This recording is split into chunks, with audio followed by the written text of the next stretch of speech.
Hey,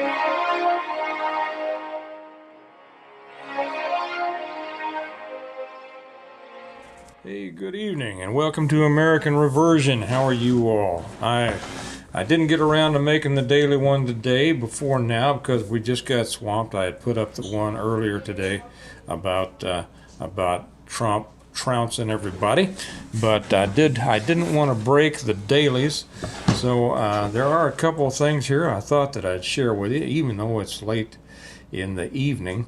By the way, hope you're all having a good day. Would you make sure that you are, YouTube, I said, is playing around with the channels. Make sure that you give us a thumbs up if you would. Make sure you're subscribed. Leave a comment and share this. We are entering an interesting year, aren't we? No telling what's going to happen, but I think a lot is going to happen. There was just, and this is interesting, there was just a new Miss America crowned, and she is an Air Force officer, I believe. But that's not the big news. The big news, I think, is that she is actually a she. Miss America is a female. Okay, I was reading through the stuff today, and I'm just going to cover this one thing because one of the reasons that we put up the dailies is to give you all things to think about and to discuss and to use as conversation pieces. I mean, besides informing you, right? Use as conversation pieces with other people to get them interested, to get them involved, and to try to get them, understanding the importance of being involved and the importance of our positions in this. We have another year of hope. It seems 10 months anyway, and then hopefully 4 years of hope beyond that. We will see. We will see what happens. But here, this came out of, and I want to see what this is out of MoneyWise. Very interesting thing happening. There's a change happening in our country. A lot of changes that we don't like, but there are some changes that are interesting as well. And Stephen Moore, who is an economist, and you're probably familiar with him. Having appeared on Fox and other things, he says one of the biggest mass migrations in American history. He says 5 million people have fled the blue states in the last decade. Let me just read that. I won't read the second half of that head. It doesn't make any difference. It says, a lot has been reported about celebrities like Joe Rogan moving out of California. I didn't know Rogan moved out of California. I don't keep up on Rogan, to be honest. Nothing against the guy at all. But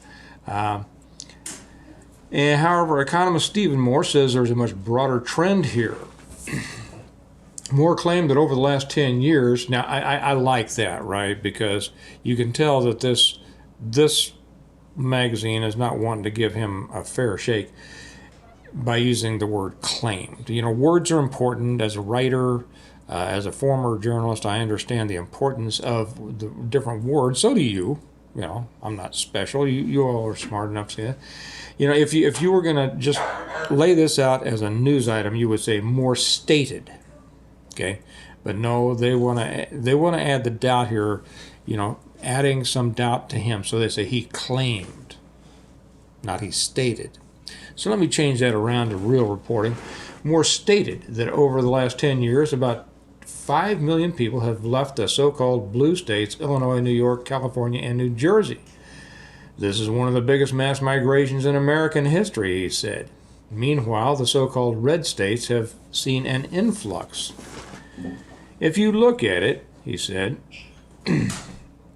for example, the states that gained the most population over the last 10 years, you're talking about obviously Florida, Texas, South Carolina, North Carolina, Georgia, those states.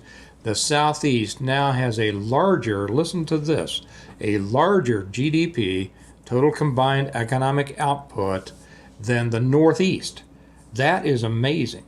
That really is amazing. And a lot of that, of course, is due to the fact that our GDP, our economy is running on things separate from heavy industry. The North was big in heavy industry. Now we're technology and financial services and things like that, right? So so the South has a larger GDP, total combined economic output, than the Northeast.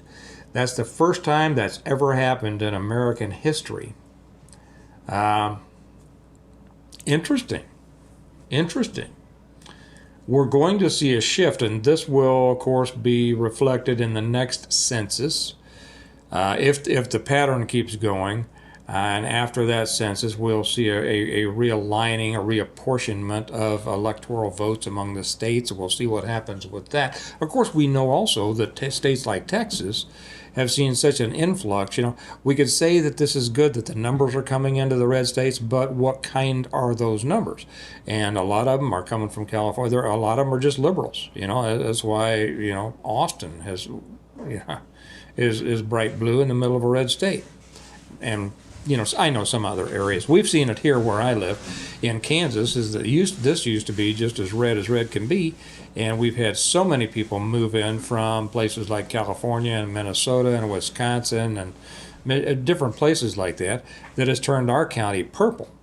And we have had Democrat representatives for the last. I'm sorry, my eyes are reflecting my glasses, and we've had a lot of Democrat representatives here, and so we're getting the numbers, but what do those numbers represent? Okay, and that's interesting, and the problem is that when these people move into an area, they tend to dilute. It's like taking a clear glass of water and putting one little drop of black or indigo blue dye in it, and it just turns it affects the entire glass. When these people move from outside, very often they are brash. They express their opinions because they think they are so right about everything. Being liberals, they think they're right about everything, And of course, we think we're right about everything, but we're polite about it, aren't we? We're polite. And that's one of the reasons that we lose some things. But they come in and they're rather brash, and they end up getting on, parent teachers organizations and all sorts of local community things, and they have their effect. And because the locals are usually so polite, they don't call them on it. They don't push back, and after we need to. It's one of our problems, and these people have a negative effect. So that's something that we have to be careful of, and we've talked about this before with the communist influence. I'm not necessarily calling these people commies. What I'm saying is they have very liberal ideas. They don't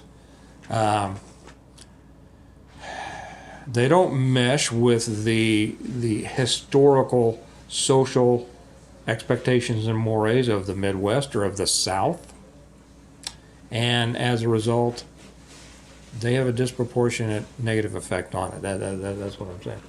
So the trend is clear in recent numbers. According to a recent report from the Census Bureau, the population in the South grew by over 1.4 million residents in 2023, with 706,266 people added via net domestic migration alone. Okay, so that means people moving from other states. That's not illegal aliens, I don't think they're building all these free apartments in the South like they're doing up in wherever, Maine or wherever they are. And where was it? It was in Massachusetts that they're asking people to take illegals into their home. I think we talked about that yesterday. Meanwhile, the Northeast population declined by 43,000. I wonder how many of those are from deaths. Who knows?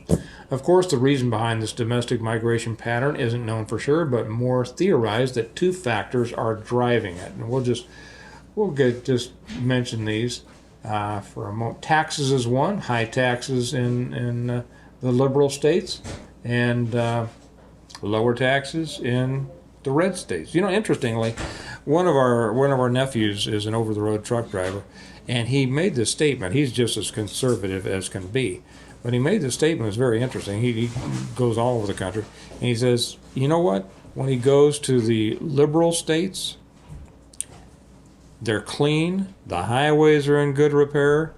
Their rest stops are clean. You know, I mean, don't talk about going down into the cities, but you know, out in the states, he says he's always been very impressed. Well, they pay high taxes. You know, you get what you pay for. So taxes is one, and the other is a pro-business atmosphere. You know, this is why Hannity just moved down from New York finally to Florida. That's why Rush moved from New York to Florida. And finally, I think a lot more people are understanding that, and more corporations are moving. They're moving out of these areas, and they're moving into more pro-business states. So, and of course, then that increases the local economy and jobs and everything. So it's interesting. I'm not gonna. We'll kind of, since this is going out in the evening, I won't get into a whole long thing on that. But while we look at the influx of illegals, I think that the internal population shift is also interesting, and the effect that that's going to have on future elections and policies. I don't know. I think it'll be something interesting to keep track of, and I'd be interested to hear what you have to say as far as your state, your city.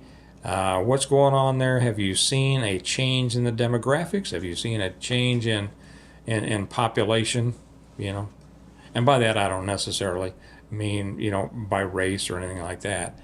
What I really mean is, have you seen an influx of people or people leaving, and how that's affected kind of the fabric of your community? So I'll let it go at that. I'll be back in the morning with tomorrow's. But you all have a good day, a good evening, and remember that America needs reversion. It needs you to be a part of it. And I'll see you tomorrow. Bye-bye.